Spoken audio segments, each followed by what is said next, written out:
This is Cast of Wonders, the young adult fiction podcast featuring stories of the fantastic. Welcome.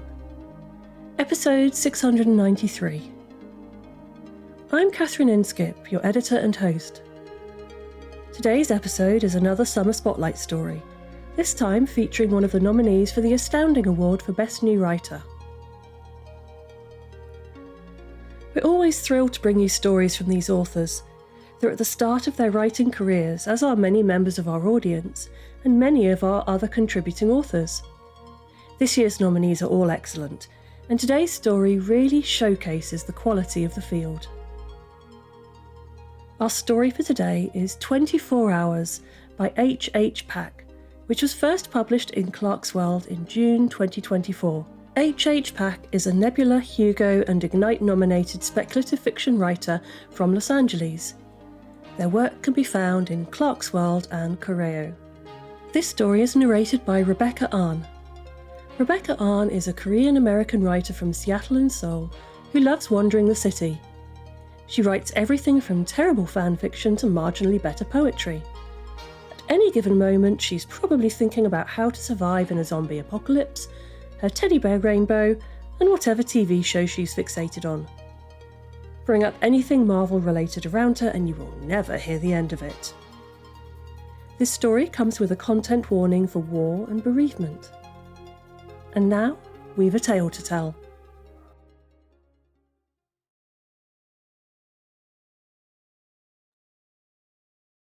This is 24 Hours by H H Pak, read by Rebecca Ahn. 6 hours left. What do you want to eat, sweetheart? She looks at me expectantly, holding out her phone to show me the menu. It is your special day. I'll get you anything you want. I smile, shake my hands. Amma, it's fine. You don't have to do this. I know, but this is your favorite restaurant. Why not indulge a bit? She hums as she scrolls through the options. It must have been hard to get anything authentic out there. I can't imagine the cafeteria on the base was giving you anything half edible. It wasn't bad, I laugh. Mostly processed stuff. They couldn't import very often across the desert. She sighs. Well, you're here now and that's all that matters. You're here, and I'm going to get you anything you want. How about this set? She points out a 4-course barbecue menu. See, it comes with kimchi jjigae and galbi, your two favorites. Mom, that's too much food. You can't finish all that. Aigu, if there's leftover, I'll just take it home. She hisses between her teeth, meaning I'm not allowed to argue further. A server comes by. Tokyo, she calls. Can I have combo number 3, please? To go? The ajumma barely looks up from her notepad. No, for here, please. The older woman looks up then, staring with a baffled frown. You want the grill? Yes, please. Are you expecting anybody else? No, just me and my daughter. The server shrugs it off and lights the charcoal grill between us. She disappears into the kitchen, then returns a minute later with a jug of iced barley tea in panchan dishes and covered metal plates. Amma raises a finger. Can we also have 2 bowls of rice, please? In stone pots. In keranjim. The server, again, glances at her for a moment, but writes it down and returns to the kitchen. Mom, I sigh. She shoots me a stern look. You can't have kimchi jjigae without rice. I'm not going to get another chance to spoil you like this. Oh, did you want purple or white? Whatever she brings out is fine. She would have asked if there were options. True, there is a rice shortage. Might be nothing but barley. Do you mind?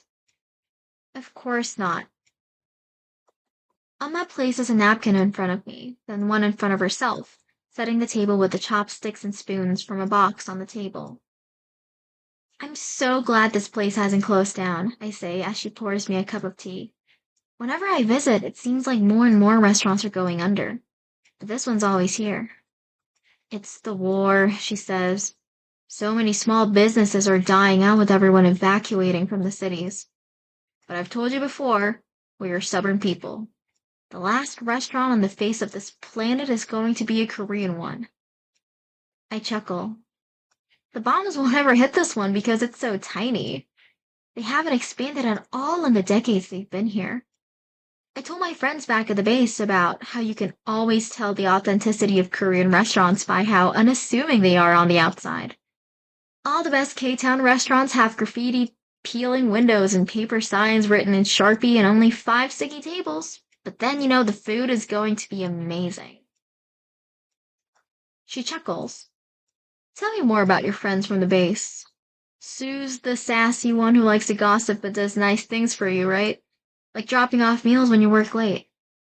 And who's the engineer who listens to old Bangtan covers while they work? That's Pooja.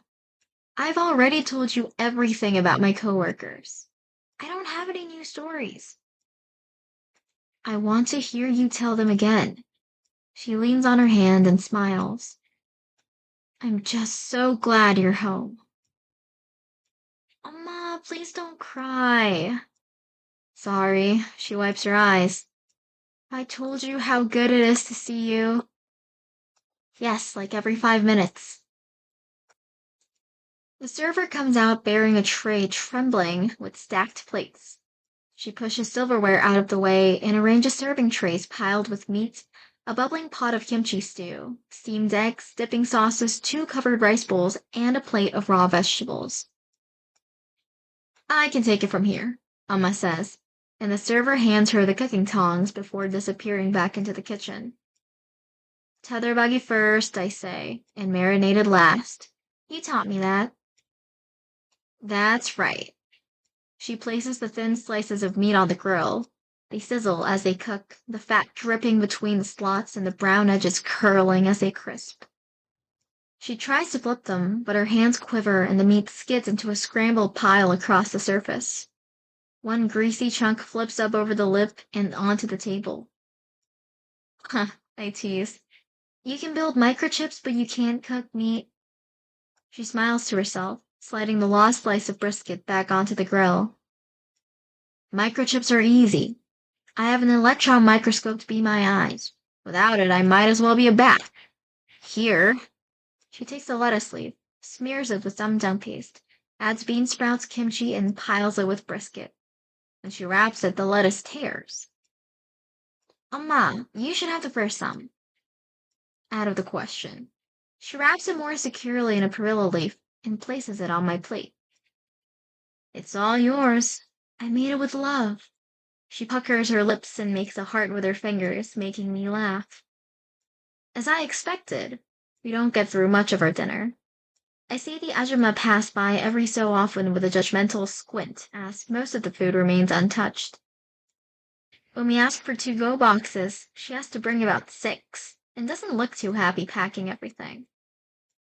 Mom, you ate more than I expected, I comment when the server leaves to get the bill. I don't think I've seen you eat that much in a while. It's because you're here. She jabs a finger at me. Don't you know I always gain weight when you come home? I do too. We always eat so much together. Why can't we exercise and lose weight whenever I visit? You said that last time, she snorts. And I've told you before, I'm too old to keep up with you. You work on a military base. If I try to work out with you, I'd die. How about yoga? Yoga's low stakes. We can do yoga together. Is that what you want to do for the rest of today? She leans forward. This is all for you, Aga. My baby. I want you to do all the things you couldn't do before you started working on the base. I don't know, I say. I can't really think of anything I never got to do. Home is home. It's not really a place for bucket lists. I know. She pulls out her phone again. I know you can't tell me anything new. So I thought we could just keep pulling from your list of favorite things. We went to your favorite brunch place this morning and got to see that movie you were looking forward to. We walked in the park, or what was left of it. Barbecue at your favorite restaurant. How about puppingsu next? It's winter!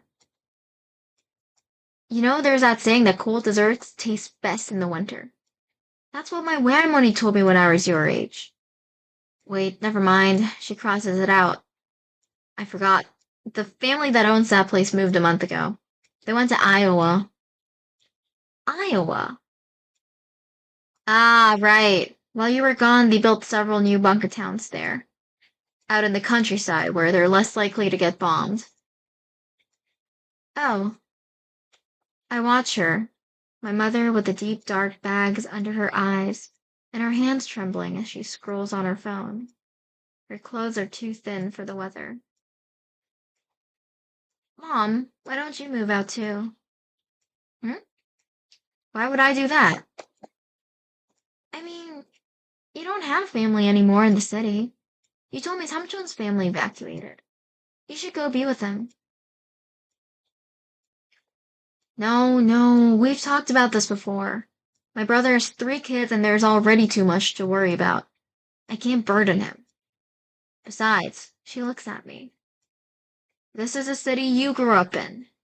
This is where I raised you. I can't leave it. But it's dangerous. She shakes her head. What's an old engineer like me going to do anywhere else? If my time comes, it comes. You know, I hate it when you talk like that. Your life is precious, Amma. You shouldn't be so flippant with it. Oh, when were you so argumentative? My whole life? We used to fight all the time. Don't you remember? Did we? She puts down her phone. I just realized we never got to go furniture shopping. You were so looking forward to having a place to yourself after graduate school. Remember you almost... She squeezes her eyes closed, then opens them with a smile. Well, it's a shame you couldn't stay near home. Rent's been going down in the cities. Because no one wants to live here. It's too dangerous, I say. But none of that matters anymore. That was all before I got the job offer and move on to the base instead. True, but that's not a permanent situation. You're young. You'll need a place of your own someday. Let's go furniture shopping. We don't have to buy anything. We can just browse. Think about the future, you know? She shuffles through her wallet. I notice how she pays in cash, counting every last bill twice. I say, maybe we should pick a less shopping-based activity. You've been spending an awful lot of money on me today. I peer at the check. Meat costs more than gold these days.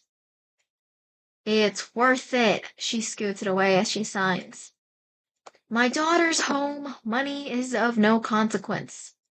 Since when did you start worrying about money? Since I became an adult. I smile, a little helplessly. It came with growing up. Then don't grow up. I'll buy you meat and ice cream and anything you'd like whenever you want. We both laugh as we step out into the cold. 3 hours left. There are wilting red and green streamers tacked onto the store shelves. The aisles are littered with glitter and plastic pine needles that stick to your shoes. Sloppy job at the holiday cleanup, I comment as we walk side by side. But it's nice to see people made an effort despite everything. It would have been nice, she says with a hollow lilt to her voice, if we could have gone together earlier. At least for New Year's. They couldn't light the streets at night because of the bomb warnings, but I heard the indoor decorations were lovely. This was always your favorite time of year. If I had just worked faster, I could have brought you home to see it. I don't mind at all, I laugh. It would have been difficult navigating the holiday crowds with, this is better. You think so? Oh, Aga, look at this desk chair. She heads for an office display on a podium. This is perfect for you. We should ask them if they have it in stock. I thought you said we were just going to window shop. I know, but she runs a hand over the armrest. This one's so nice. It's exactly the kind I wish you'd had throughout high school. I didn't need a desk chair. Or a desk. I studied at the kitchen table all my life. And, might I mention, I did pretty well. But still, you used to say your back hurt. Mostly because I was dumb and loafed around with terrible posture. No chair would have fixed that. What about this desk? She opens and shuts the many drawers. It's pretty long so you can spread out your work. I work in a lab, I protest. You work in one too? You should know. I haven't used a desk like that since grad school. And I mostly studied off campus anyway. Then let's go check out bed frames. She heads to a different aisle. What kind of bed do you have on the base? It's a cot. I've told you it's a cot. My baby hasn't felt a real mattress in years. She sighs. I won't accept anything less than queen-sized. This one looks nice. I like the headboard. Mom? Yes, Nazeki. She looks up at me. Can we go home? We should spend some time at home before I leave tonight. Her face falls immediately. There's time left. Yes, plenty of time. But the store closed 10 minutes ago. I gesture to the employees lurking in the aisles, looking more exasperated by the second. They've already asked her to leave twice. I don't want them to think you're crazy. Talking to yourself late at night? Oh. Okay. She's getting the shattered look again, the one I saw briefly when I first arrived. It disappeared the moment she saw me, but I caught sight of it then. The haunted shadow over her brow and the deepened lines around her mouth. They are returning. Slowly. On the way home, I distract her as much as I can. Your hair looks so nice, Mom, I say. And I don't think I mentioned this, but I like your hat too. Whoever picked it out has great taste. Bright pink, short-brimmed, a creased plastic flower covering a dent on one side. You made it for me, she says quietly. For my birthday. The cab driver's eyebrow quirks in the mirror, but he doesn't say anything. I make a silly face at her, lips puckered, eyes squinted. I know, I'm good with my hands. I get that from you. She smiles, but only slightly. Her knuckles are growing white, clutching her too small hoodie like she's trying to bind herself together. It's mine, I remember. One from middle school. The closer we get to the apartment, the more she shrinks. By the time we get to the door, she's hunched over like an ancient woman. She has trouble getting the key into the lock. It rattles repeatedly until she finally gets it open. She turns on the light and stares into the space, as if it is a new place. As if it is unfamiliar and overwhelming her. You should put all the food away first, I say. It's good you ordered so much, actually. Now you won't have to cook for a while. I lead her to the kitchen and watch her put the to-go boxes in the fridge one at a time. Every time she sets one down, she looks up at me, as if I'll vanish the moment she's turned around. Don't worry, I say. There's still 2 hours left. Let's do chores to pass the time. The apartment is a mess. There's a year's worth of ramen boxes and takeout containers piled by the door. The floors are caked in dust, only clean where she swept a path between the bathroom, the kitchen, and our office with its reinforced door. Every time we pass by its gleaming keypad, she stares at it with a desperation that grows with every passing minute. I'm proud of you, Amma, I say as I coax her to wash crusted dishes. You worked so hard on this project. I used to brag all the time to my friends about how my mom is a genius. The way you made me is really incredible. Yes, she scrubs the same plate over and over. She won't stop looking at me. I was in labor with you for 14 hours, but it was worth every second. The day I had you was the happiest one in my life. That too. When I convince her to vacuum, I say, make sure to get under the couch. If the dust accumulates there, you can get sick. And you have to remember to get the chip removed after I leave.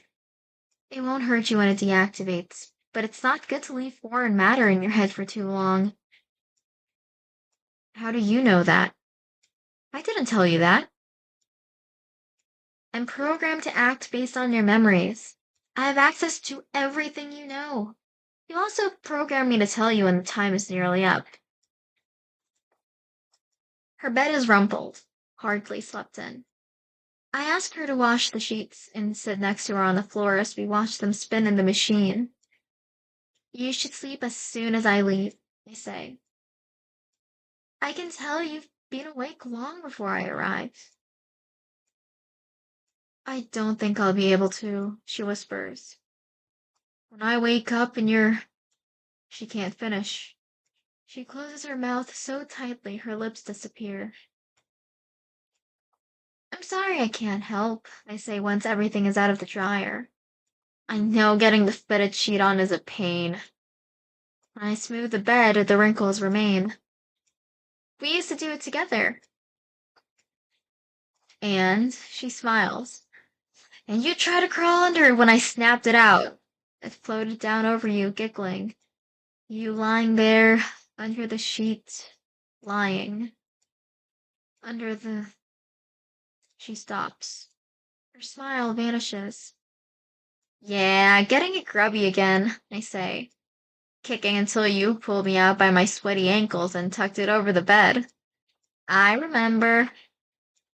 The house is clean at last. It looks livable, but the desolation is still there, clinging to the walls, odorous, without a scent, felt, but not seen. There is no warmth nor comfort on the couch as we sit side by side. Her eyes are fixed on me. Then, ever so slightly, I see her gaze shift to the office door. Amma, I say, you were working so hard to make this day happen, but you have to take care of yourself too. I wouldn't have wanted you to live like this. There's 10 minutes left. No, no, no, she's trembling. Not now, I need more time. She stands. She shuffles to her office. Mom? No. I appear between her and the keypad. That's why you set the timer. You knew this would happen. You knew you wouldn't be able to end the program yourself. I know. I know. Please get out of my way. I'm not here. I keep my arms extended. You can reach through me if you want. I'm not stopping you. Please! Her voice is getting shrill and desperate. Please move. You don't have the door code, I say quietly. It's randomly generated and encrypted. You knew this would happen. She sweats like she has the flu. She suddenly walks off into the kitchen and scrabbles in the drawers. Her hands tremble so much she drops everything she touches. Knives and spatulas fall to the floor. Mama, please stop! You're going to hurt yourself! She pulls out an electric lighter and rushes back to the door. Mom! She snaps the flame and holds it, quivering against the wood. That's not going to work. It's okay, Aga. She looks at me, directly into a face only she can see. I'm going to fix this. I was stupid. One day clearly wasn't enough. We barely got to do anything. I should have thought of that. I'll reprogram it so you'll be here for just one more day. Just one more day, okay? This isn't healthy. I kneel down next to her. The lighter flame flickers in her eyes, refracting against the tears blooming down her cheeks. That's why you did this. To grieve and say goodbye properly because it happened so suddenly. If you have me for one more day, you'll never end it. You have to say goodbye. She holds the lighter closer, but we both know it's not going to work. The wood isn't even warm. She coated it herself. She thought of everything. With a short scream, she throws the lighter away from her. It skitters under the couch. She snatches my jacket and stalks to the front door. No! I rush in front of her. My lab. She tries to reach around me. I need my lab. It's late. Even tomorrow the company won't let you in. You designed the system. You'll have access to your home office and your lab only once you pass the psych eval. And that won't be until you've grieved properly. She makes an animal sound deep in her throat and rushes about the house, clawing through closets and pantries. I watch her. Ma, we don't have that much time.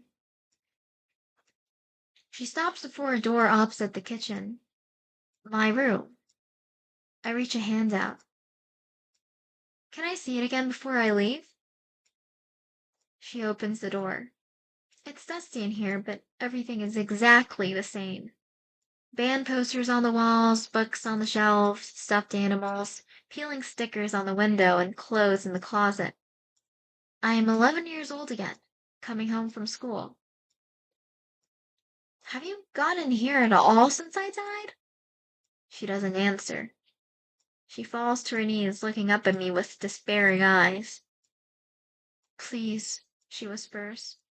Please, don't go. I have to.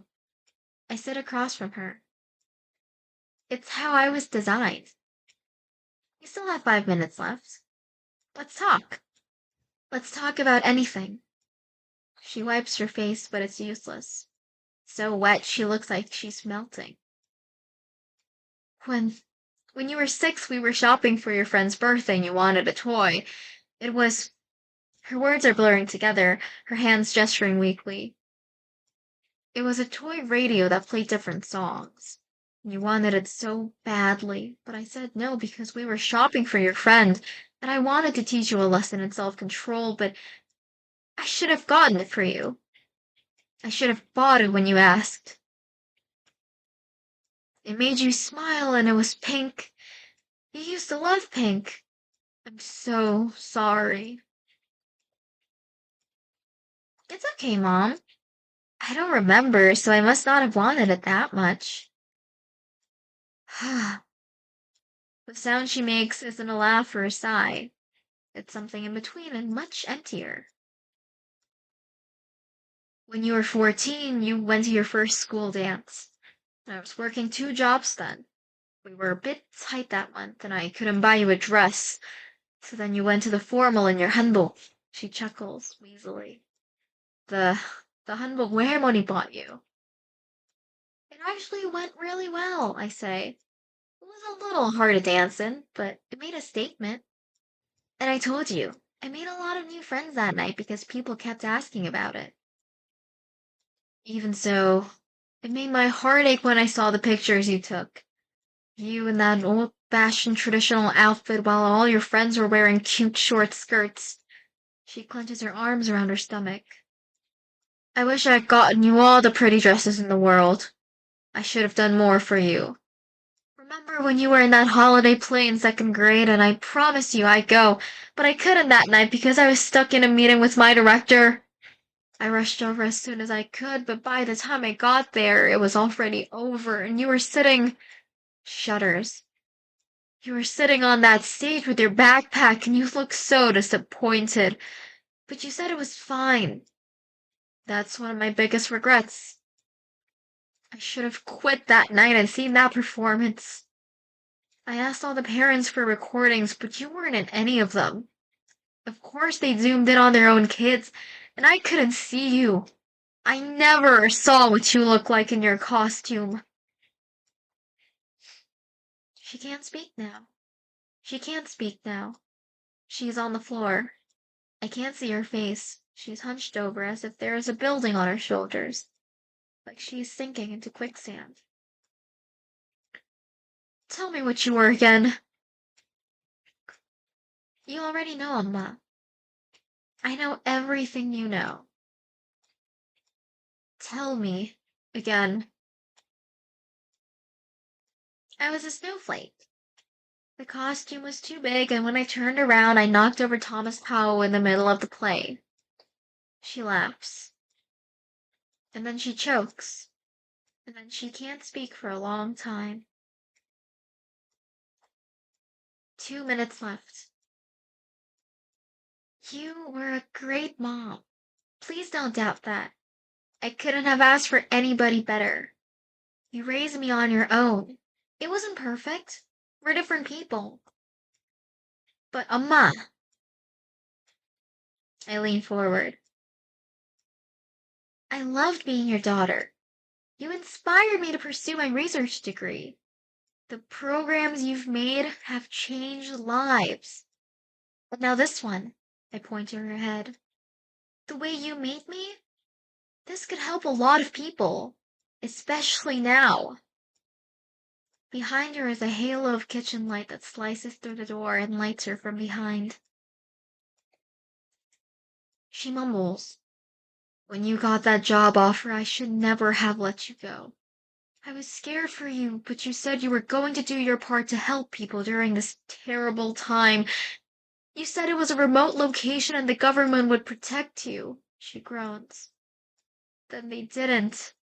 The bomb and this stupid, pointless war. I told you it was dangerous. I told you not to go. But I went. I kneel down in front of her. I went. And I helped develop the life support systems that keep Bunkertown stable. And Sue developed immunity boosters for the people moving there. And Pooja developed preventative insulation against geoscanning tracking systems. Our base was targeted because we were doing important work. And we're all gone now, but we got to help a lot of people, so I don't regret it. Silence. Mom, please retire. Rest. Go to Samchun. I saw all the missed messages on your phone. They're worried about you. 1 minute left. Mom, I have to go now. But I love you, and that doesn't leave with me, okay?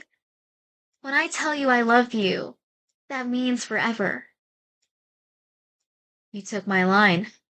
She finally looks up at me. 내 새끼. My baby. I love you forever. 10 seconds. She hugs me, and I hug her back, although neither of us can feel each other. I'm nothing but code and wiring and cells in her hippocampus. But she squeezes like she can really feel me. She kisses my invisible forehead. Bye, Mom. The last thing I see is her waving.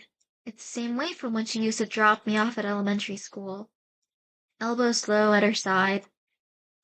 Fingers clenching and unclenching. Like she's trying to hold something that isn't there.